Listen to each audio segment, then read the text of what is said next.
2020 সালে প্রকাশিত বাংলাদেশ সরকারের পঞ্চবার্ষিকী উন্নয়ন পরিকল্পনায় বাংলাদেশের 64টি জেলার মধ্যে দুঃখজনকভাবে সবচেয়ে গরিব জেলাটি হল কুড়িগ্রাম জেলা।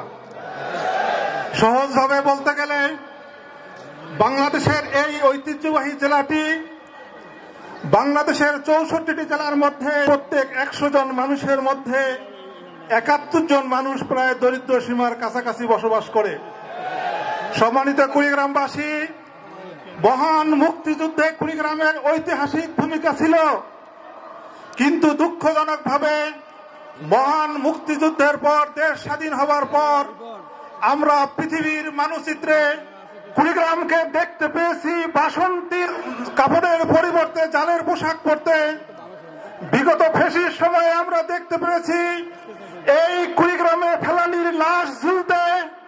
আমরা বাক্সাও দেখেছি, আমরা ফ্যাসিস্ট দেখেছি, আমরা সময়ের পরিক্রমায় এই 54 বছরে অনেক সরকার দেখেছি, কিন্তু দুঃখজনকভাবে কুড়িগ্রাম জেলা অবহেলিতই থেকেছে। আজকেও বাংলাদেশের সবচেয়ে দরিদ্র সীমার মধ্যে এই কুড়িগ্রাম জেলা অবস্থান করছে। আমরা অনেক সরকার দেখেছি, আমরা মনে করি বাংলাদেশ জামাত ইসলামী এই কুড়িগ্রামকে সামনের দিকে এগিয়ে নিতে পারবে।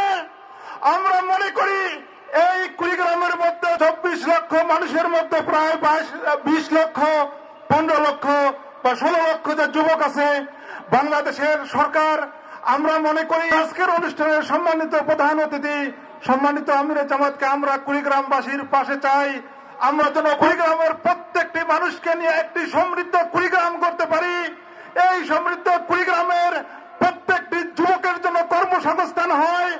এই সমৃদ্ধ কুড়িগ্রামে একটি যেন নতুন ইপিজেড নির্মাণ হয়, যেখানে যেন হাজার হাজার মানুষের কর্মসংস্থান হয়। এখানকার বন্দরটি সুন্দরভাবে যেন একটি ট্রেন কমিউনিকেশনের মধ্যে আসে। আমরা যদি কুড়িগ্রামের প্রত্যেকটি হাতকে যদি কর্মীর হাতে পরিবর্তন করতে পারি, আমরা কুড়িগ্রামকে বাংলাদেশের মধ্যে সবচেয়ে সুন্দর জেলাগুলোর মধ্যে একটি জেলায় পরিণত করতে পারব। সম্মানিত কুড়িগ্রামবাসী, আমরা কুড়িগ্রামের প্রত্যেকটি বাড়িতে বাড়িতে, আমরা কুড়িগ্রামের প্রত্যেকটি অঞ্চলে অঞ্চলে, আমরা কুড়িগ্রামের প্রত্যেকটি বাসায় বাসায় আমরা জামাত ইসলামের দাওয়াত নিয়ে যাব। আমরা বৈষম্যহীন একটি সমাজের দাওয়াত নিয়ে যাব। আমরা একটি সমৃদ্ধ কুড়িগ্রামের দাওয়াত নিয়ে যাব এবং আজকের এই প্রোগ্রাম থেকে আমরা শপথ নিয়ে যাব এই কুড়িগ্রামটা হবে একটি বৈষম্যহীন সমাজ বিনির্মাণের উত্তম মডেল। এই আহ্বান জানিয়ে আজকে সকলকে আবারও আমার পক্ষ থেকে শুভেচ্ছা জানিয়ে আমার কথা শেষ করছি। আসসালামু আলাইকুম।